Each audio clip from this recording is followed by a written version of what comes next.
confused. Being philosophically consistent and being a very honest person, I'm sure you can tell me where God came from. And in addition, once you've told me where God comes from, please try to clarify how you can figure that a spiritual force can have an impact on a material universe to create it.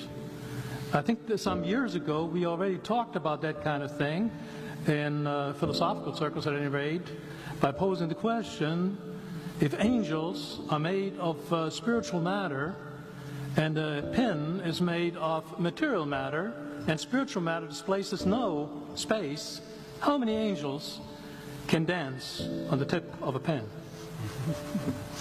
I have a sense of sort of reversal experience here, but please do, go ahead. You've got 5 minutes. Now, I just want to know which question. That's all right. You may take the rest of the minute. We're supposed to do one question at a time. Which one would you like? That was part of the format for the debate. So which question? I want you to fill in the story of the rest of the beginning of the universe. God, spiritual matter, impact on material matter. Okay. So 2 questions. All right.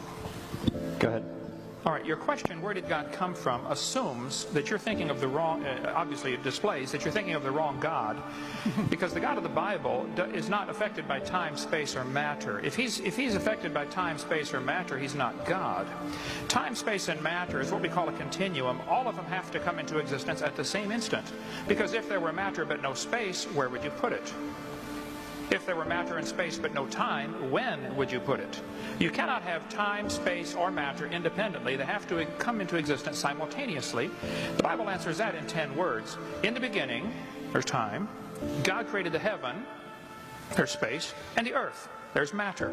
So you have time, space, matter, created a trinity of trinities there. Just, time is past, present, future. Space has length, width, height. Matter has solid, liquid, gas. You have a trinity of trinities created instantaneously. And the God who created them has to be outside of them.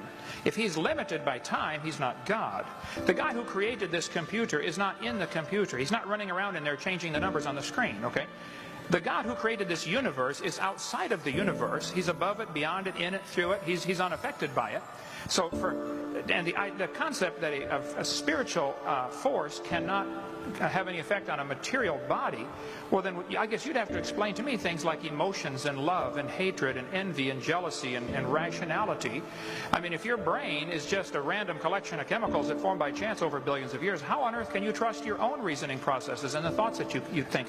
Okay, so your question, where did God come from, is assuming a limited God.